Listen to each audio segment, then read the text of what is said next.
Monday San Juan, guys. How about it? That was lame. Welcome to Crypto Monday San Juan. You in San Juan, guys. They got 2 feet of snow. Okay, come on. We got beaches and palm trees with coconuts, and they got shovels with snow blowers. How's everyone doing tonight? Tonight we I've been away for about a month and a half, so forgive me. I'm getting back into the swing of things, but I love to be here on the island. I love the impact that Crypto Mondays community and the crypto community in general is doing, the impact that they're doing on the island. So please, if you have anything that can help the island, get with me after. And let's talk, let's network, let's see what we can do to help. Just bring the island up on everything that's going on in the world on the outside that these fine minds have come here to bring. And let's help us locals get where we need to get. You know, we got a special guest for you tonight. I'm pretty excited to hear what's happening with my money and what to do with my money and what to do with your money. But we have a lovely young lady to co-host tonight that's going to help me out. Nadia, right? Yeah. Awesome. Hello, everyone. My name is Nadia Thomas. I'm here to introduce Professor Mascarella Giuseppe. He's a former executive at Microsoft. He's a very big expert in blockchain data technologies and strategies. He's author of ROI, as well as professor at MBA level, teaching about blockchain strategies and so much. I'm so excited to hear from him. Professor Giuseppe Mascarella. Thank you so much, Nadia. Thank you, everybody, for coming, for your time, your attention. I would like to open this to questions. So whenever I'm saying something and you want to ask a question, please raise your hand.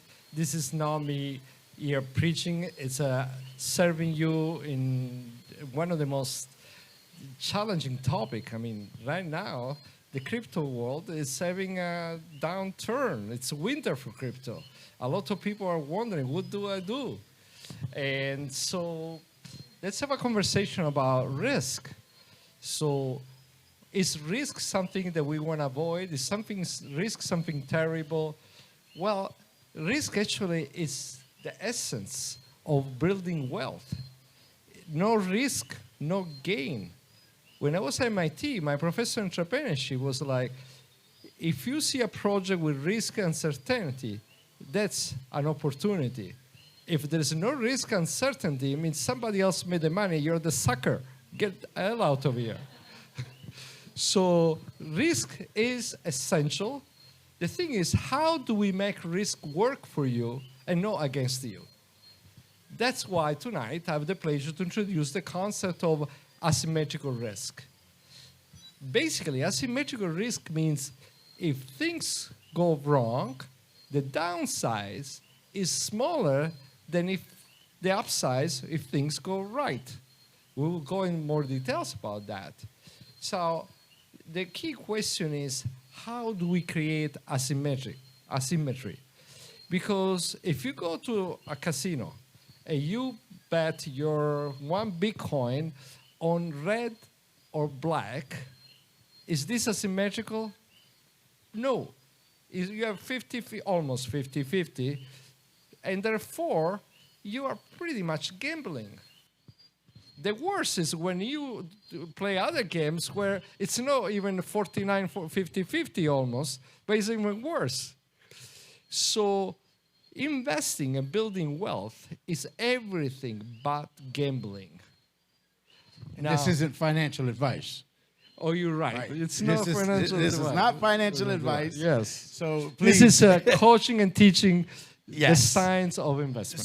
So please, even before we get into that, so that way everyone can know that they should listen up. Give us a short 2-minute introduction of how you got to where you at, please. Because I had to Google you, because I've met you here and we talk and stuff like that, but I had to know who you were, and you've done some wonderful things.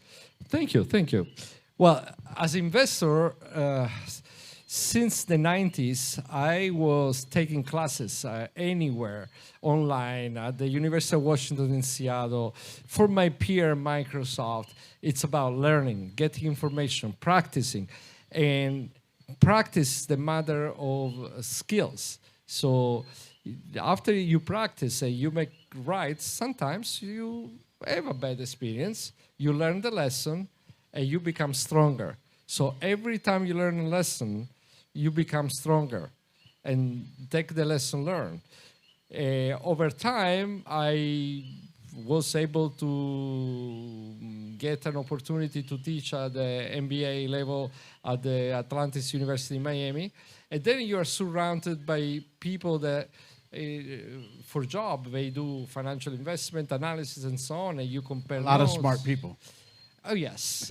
You're right. Actually, Tony Robbins actually always say, you become the 5-10 people you surround yourself with.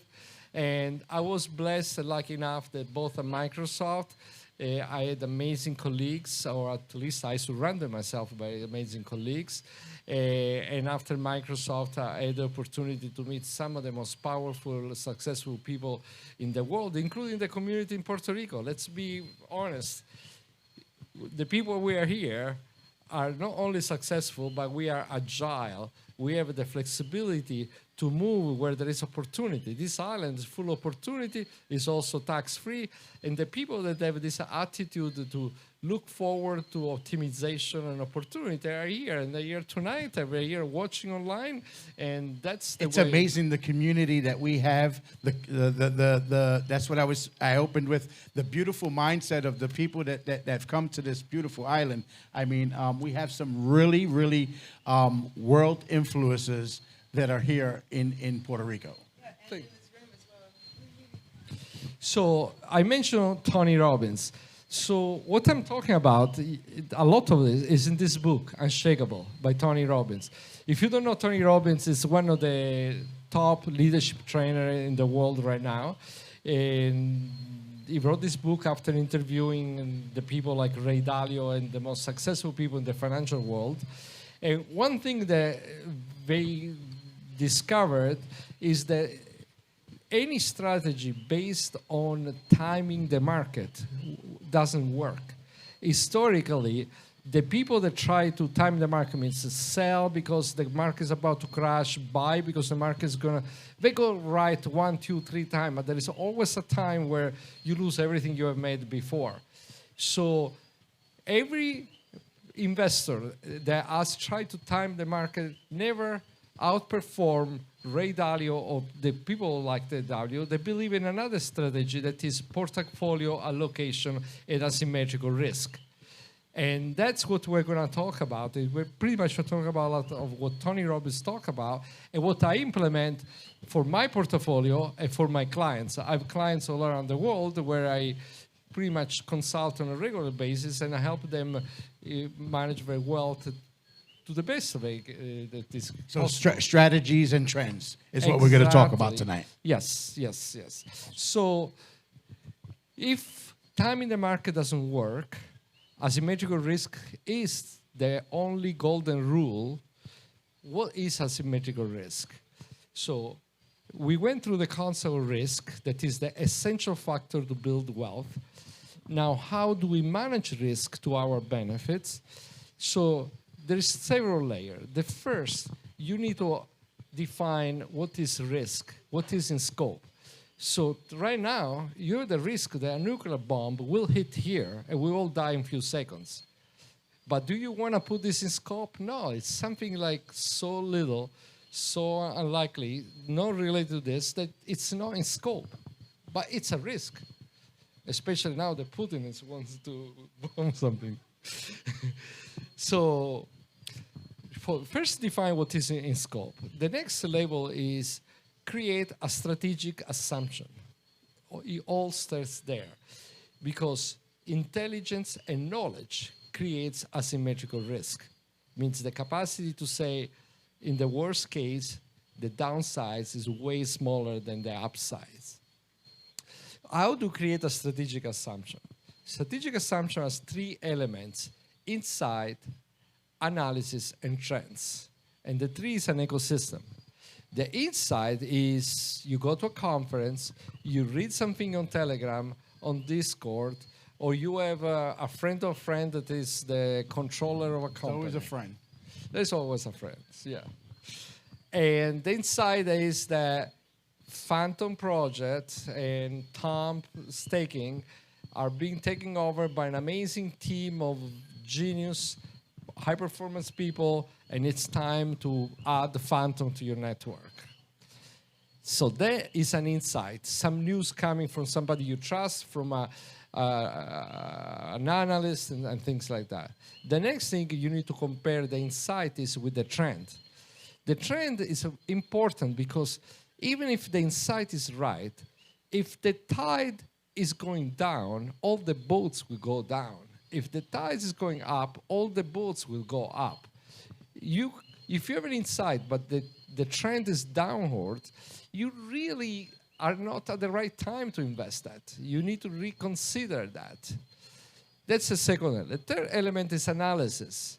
Analysis is it true that this new manager of the Phantom Tom project is so talented? What has he achieved?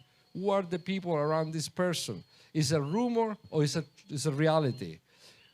What is the technology that Phantom and Tom are pretty much dealing with? Is it a scalable technology or is it a one-off that will last few days but we will never survive this momentum? Is there like any supporting data from on-chain analysis? So on-chain analysis, we're in Puerto Rico. I assume that most of you know, but I can see some faces a little bit. On-chain analysis, the capacity to look at the data on the blockchain about data that support your decision. One of the easy data can be the buyer of this X project, institutional buyer buy a big chunk, or they are retailer buyers that buy small chunks.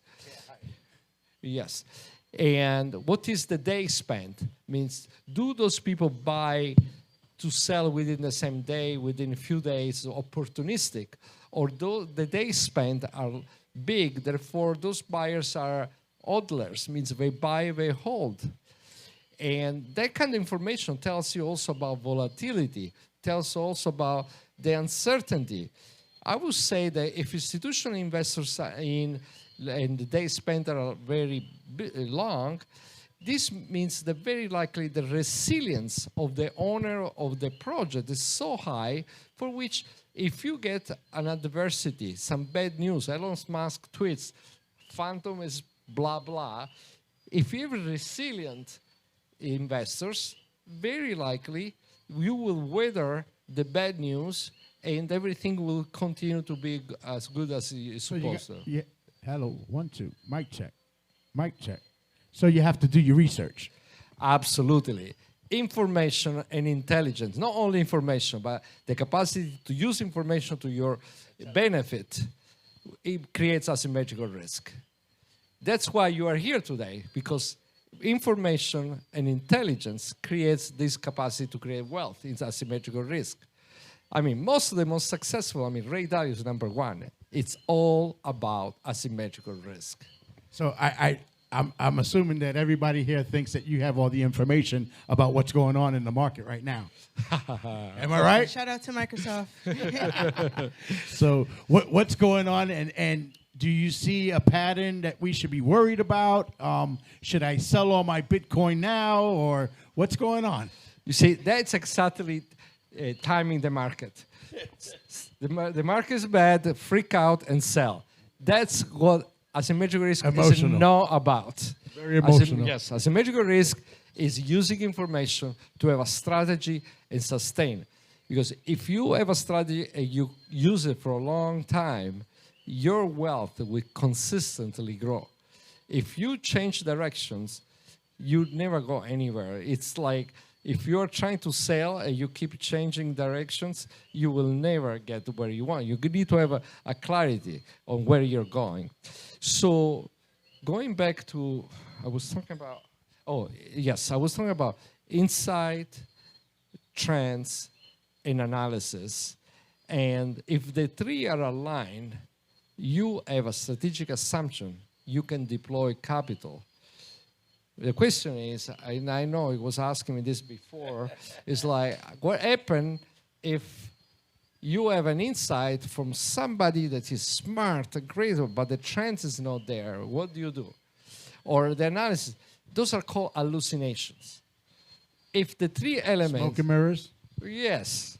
So if the three elements of the insight, the trends, and the analysis don't align, it's an hallucination that is a sustainable opportunity to make money. And we all have those, but if you apply this methodology of the 3 steps, very likely by the time you deploy money, you have a little bit more opportunity to avoid mistakes. Now, the question is, what could be an example of an asymmetrical risk?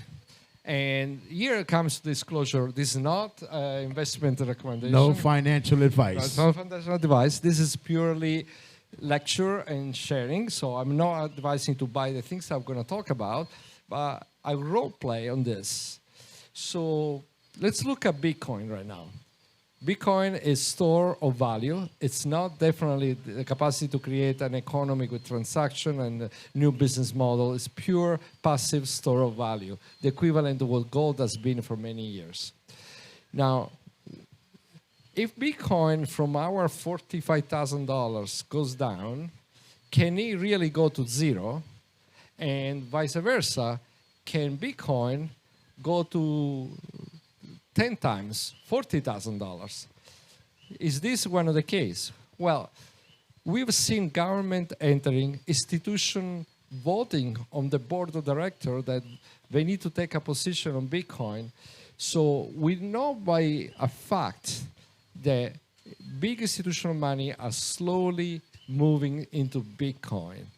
This means as the price goes down, a lot of institutions will see an opportunity to enter, either to take a new position. Typically, all the fund managers are my friends right now. From 3 to 10% is the range institutional money are deploying. And most of my friends are deploying from 3 to 5. So we are still at the beginning. It's amazing. Of course, this is most, not everybody. You have Michael Saylor with MicroStrategy that used to live in Miami next to me. He is opposite. It's 100% Bitcoin. But those are the outlier, the exception. Most of the institutional money right now are between 3 and 10%. So as the price has some weaknesses, institution will take more position, and therefore the probability that goes to zero, it's really not that likely. On the upside, if things go as most of the trends look, there is no limit to Bitcoin. Actually, Cathie Wood, that is one of the most successful and amazing fund manager, she managed the line of ARK. She just said last week in an interview that by 2030, her estimation that his institutional money will enter, it will be a $1 million per Bitcoin. That's the moment where you will be not talking any longer about Bitcoin, you will be talking about Satoshis that are partial units of that. And so the upsides is what Cathie Wood, a well-respected fund manager, says is 1 million. On the downsides, you have the fact that institutions are taking position and we will continue buy. So Bitcoin is an asymmetrical risk opportunity based on the fact that there is a limited quantity, based on the fact that the technical analysis shows that the days spent are generally like 600 to 800 days. Means people they do this like for 2 years on average. People are holding like Michael Terp and so on for 5 years. So yeah, the lucky guy. They like Michael Terp. I know, the lucky guy. Or the smart, I don't know. So you look at all the data align with the fact that today Bitcoin is an asymmetrical risk opportunity. As simple as that. Now, you can apply asymmetrical opportunity on a single project, Bitcoin, but very rarely you can make the decision in vacuum. Most of the things in the world have an ecosystem around. So let's look at Ethereum. Is Ethereum a project with asymmetrical risk? I would like to open. What do you guys think? What's an opinion about? Is Ethereum a project with asymmetrical risk? Not it. Huh? Anybody Not here? Come on, there's plenty of experts. Any questions? All right. Come on, He wants to We- take some questions. We have an opinion, please. Is asymmetrical risk for Ethereum? Is asymmetrical. Based on what? Hold on. We got to get this. We got to get the debate I want to rolling. spice up this Yeah, stuff we got to here, get no? the debate rolling here. Yeah, exactly. We got some brilliant minds here. You're not the only smart guy here. Oh, Ethereum is a smart contract platform that allows building of other chains, and currently probably 80% of the other projects are built on Ethereum. okay. So that's an insight, quite elaborate, high quality.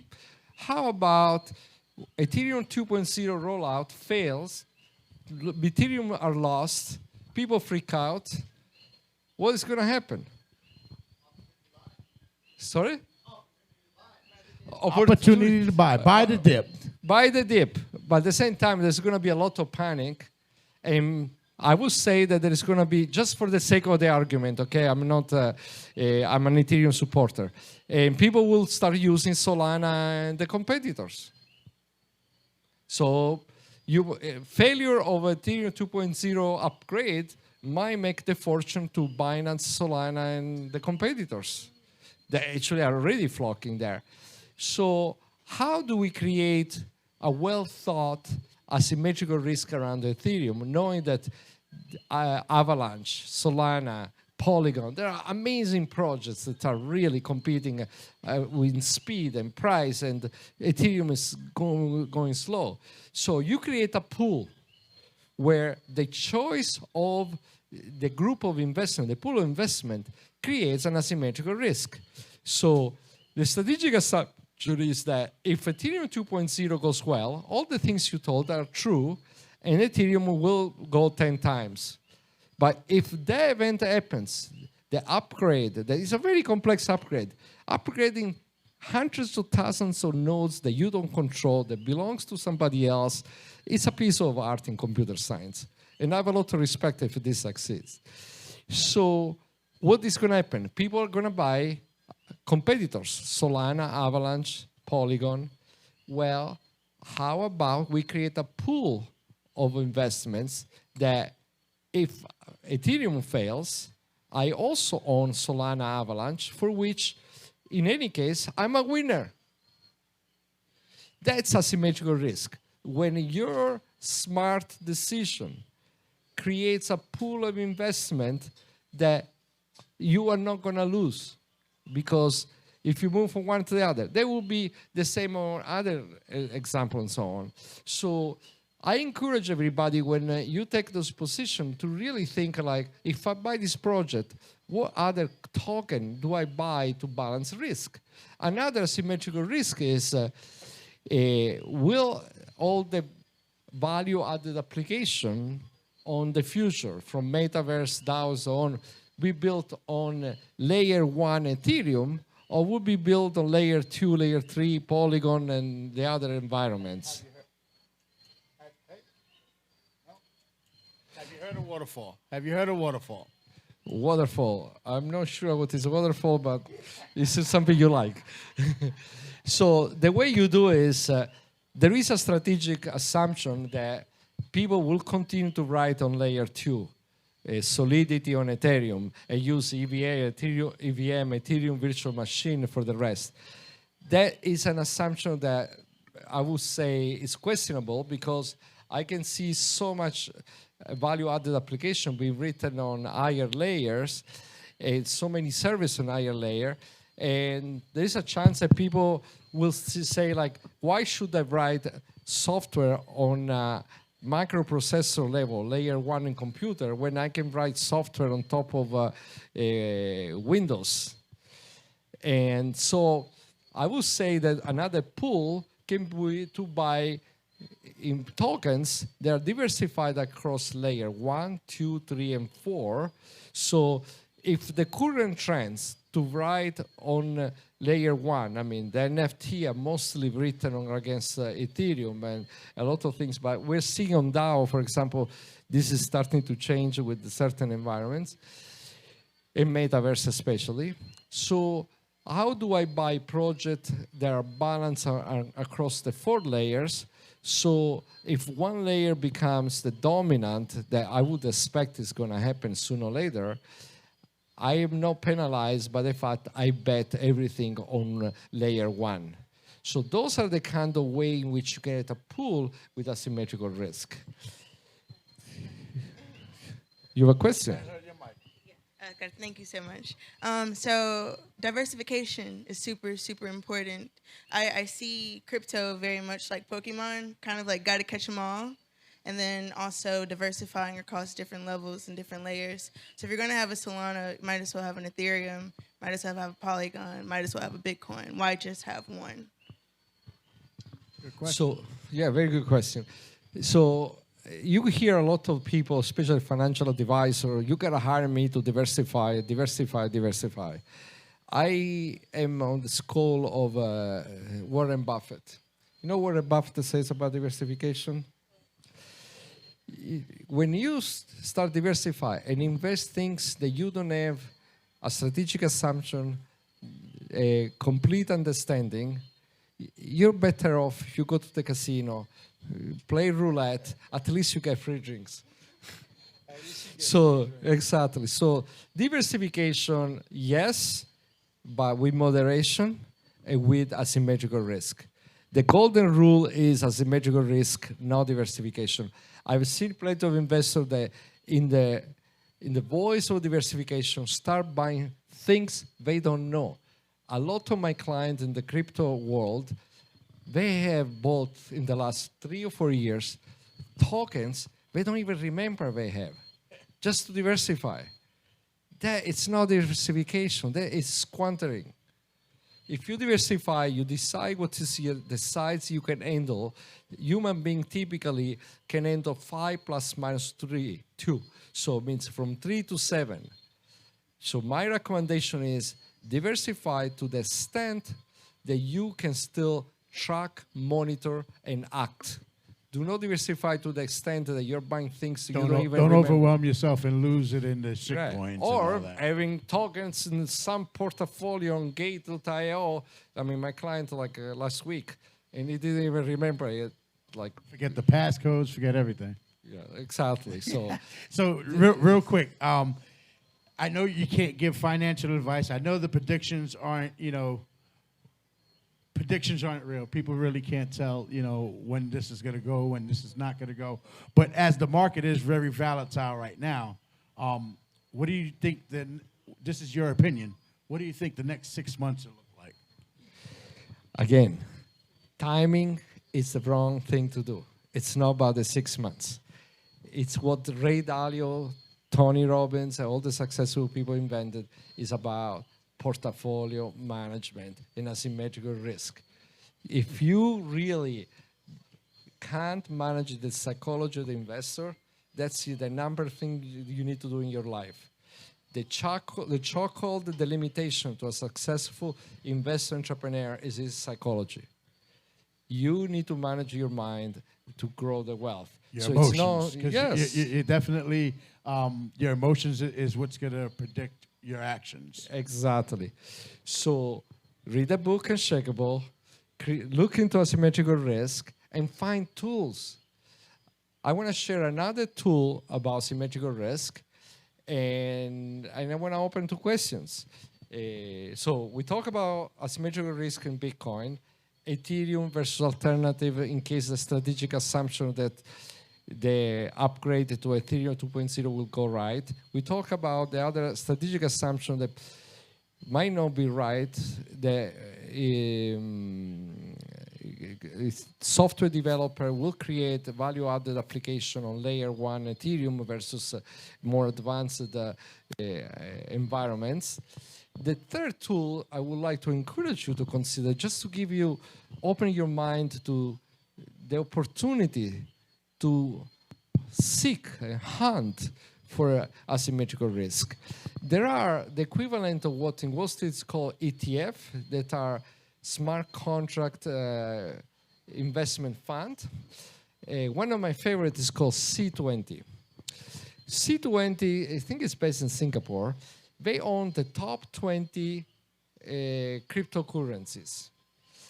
Now, what's the problem with the top 20? It means somebody like Solana becomes popular, and out of number 100 becomes number 5. So there is a growth. The fund will capture the growth of this new entrant. And therefore, you're pretty much milking the growth all the time. Something is growing, you're milking the growth. But to milk the growth, you also need to readjust the portfolio. So if Ethereum and Bitcoin in market capitalization are 10 times the value of Solana, you will have in a situation where you will hold 80% of the portfolio will be Ethereum plus Bitcoin, and 20% will be the growth. So they will be pretty much like no news. So what they did is they cap at the maximum 20% so that they give space to milk the volatility.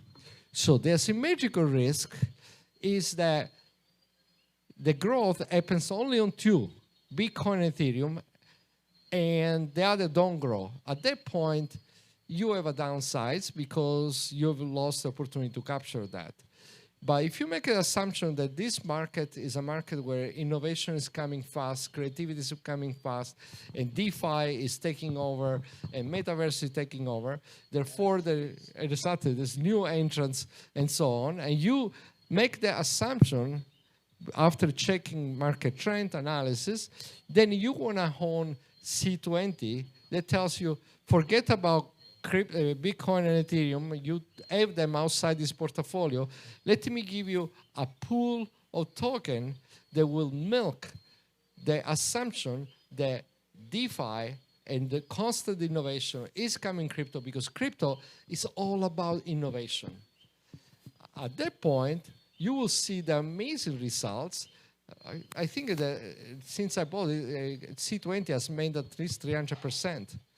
And so that's another tool that is asymmetrical risk consistently with the strategic assumption. But you make the strategic assumption because you already own Ethereum, Bitcoin outside, and not to say, well, if I would have kept only Ethereum, Bitcoin, I would have made more money. No, it's within what was in scope. The scope is the day after Ethereum, Bitcoin, how do I capture wealth and profitability next?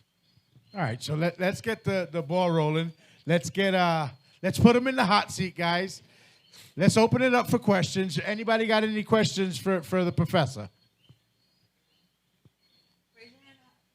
Nobody? Nobody has a question? Okay.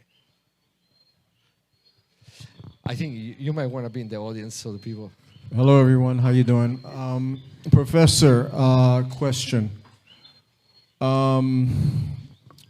Quantum technology, quantum computing with IBM, are you doing any type of linking to the IBM cloud, quantum cloud, with your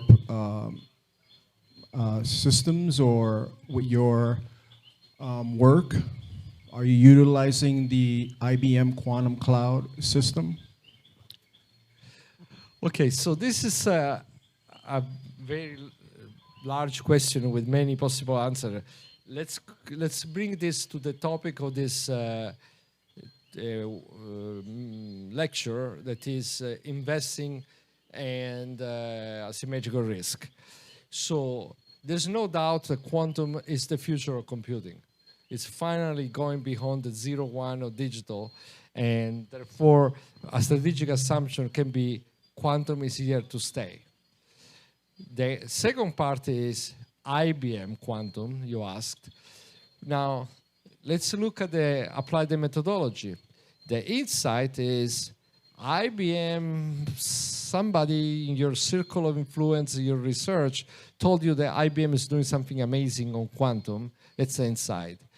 The trend is quantum computing trending, gaining support, will go anywhere? Yes. The tide is going up, all the boats will go up, including IBM. Let's look at the third, analysis, leadership.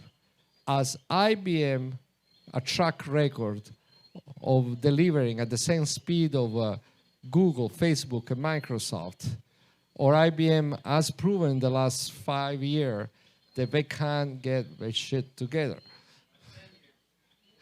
Actually, even more, I just want to be... So, leadership. Second, technology advantage. As IBM proven, the cloud environment is as competitive as Amazon and Microsoft. I'm sorry, this industry is Amazon and Microsoft, the top two leader, and everybody else is like, we're talking about the latest data, I think was 31% Amazon, 25%, and then everybody else, Alibaba, Rackspace, the rest of the universe is like 5-3, 5-3. The two... We know who the big dogs are. Yeah, in clouds too. So will the analysis support the inside? No. So in terms of asymmetrical risk, I don't see the alignment of the three elements for which I will feel comfortable to feel that buying IBM shares on the assumption that they will deliver quantum computing, even if quantum computing, I agree, it's the future, is an asymmetrical risk. It's probably not asymmetrical. There's a risk that IBM will continue not to perform. But again, it's my analysis, and open to see analysts that dispute that. So open to conversation. Your opinion, we get it. Any other questions? Anybody? I see somebody there moving their hands. Yes, yes, white shirt. The white shirt guy. White shirt guy. Where? The light must be blinding you. Oh, Nobody okay, has I a guess he changed his mind. Okay. So we're going to wrap it up, guys. Help me thank the professor. Thank you, everybody, and I'm here. Yeah, they just didn't want to thank you. They didn't want you to go. Oh, okay. They want you to continue. Help me thank Nadia for helping. Nadia is learning how to become a host. So we threw her up here and put her on the spot. We was like, yeah, come on, get on the front of the camera. Yeah, we tried to get nervous a little. No, we were helping out the next generation. No, we tried to help the local young people to learn the skill, to be part of an event, a broadcast, and this is about helping the community. This was an example of how we help the community. And so... Hello, where'd you go? We're having mic trouble tonight. Hello, okay. Yours work all night. I mean, what the... It's they like you. They like you. So before we go real quick, right, guys, as you know, Crypto Monday San Juan tries to help out the community as much as possible. We help out the Boys and Girls Club. They were here last week or the week before, I believe, last week. And they just doing some amazing things in the community with the youth, which is our future. You know what I mean? If there's anything that you think that can help, please see me afterwards. Let's get together. Let's see what we could do to build the community around us. We have a very strong community. Selfie time. Hey, thank you guys. Stay network. We do need some sponsors, guys. So if you guys need know anyone who would like to help sponsor, as you know, you didn't pay at the door, but this does cost money to put on. Crypto Mondays every week does take a financial presence. So if you know anybody who's willing to sponsor, please let us know. Thank you. Enjoy your rest of your night networking, and we'll see you next week.